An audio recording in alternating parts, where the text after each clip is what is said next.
The Rush Hour franchise, a turbocharged blend of martial arts mastery and buddy cop banter, exploded onto screens in 1998, pairing Jackie Chan's acrobatic grace with Chris Tucker's irrepressible motormouth energy to create box office lightning.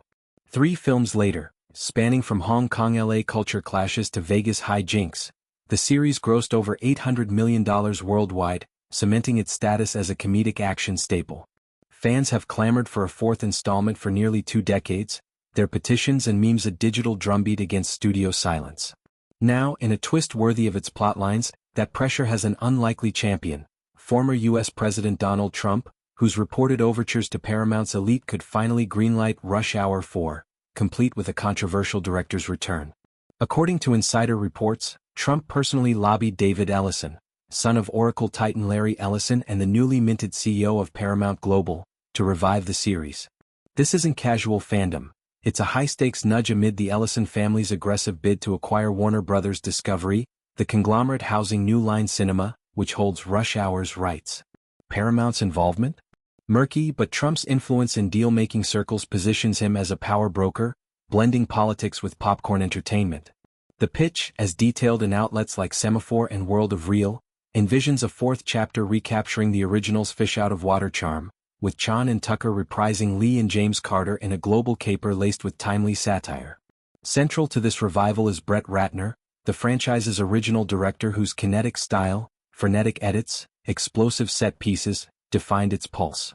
Ratner helmed all 3 entries, turning modest budgets into global hits through Chan's death-defying stunts and Tucker's ad-libbed zingers. But post-2007's Rush Hour 3, Ratner's star dimmed dramatically during the #MeToo reckoning, when multiple women accused him of sexual misconduct on sets and parties. He denied the allegations vehemently, settling some claims out of court while decrying a witch hunt. Blacklisted by Hollywood's gatekeepers, Ratner retreated to producing in real estate, his Rat Pack Entertainment once a financing powerhouse for films like The Revenant. Trump's endorsement of Ratner isn't arbitrary, it's rooted in affinity. The director helmed the 2017 documentary, The First 100 Days, a fawning portrait of Melania Trump, and directed 2011's Tower Heist, shot partly at Trump Tower with the mogul's blessing. Trump, ever the showman, has praised Ratner's flair, reportedly viewing him as the only auteur capable of honoring the series' legacy. This backing arrives as Ratner eyes redemption, his recent projects hinting at a cautious comeback. For Trump, post-presidency championing Rush Hour 4 aligns with his brand. Disruptive, nostalgic, and unapologetic. The franchise's appeal endures because it transcends formula. Chan's wire-fu honed in Hong Kong classics like Police Story meshes seamlessly with Tucker's Atlanta-born hustle, their cultural contrasts fueling humor without caricature. Rush Hour arrived amid late-90s multiculturalism, its success paving for films like The Hangover. A 4th entry could update this for 2025, perhaps tackling cybercrime or AI espionage, with Lee and Carter mentoring millennial sidekicks, while nodding to aging stars' gravitas. Chan, 71, has voiced eagerness, joking about retirement stunts.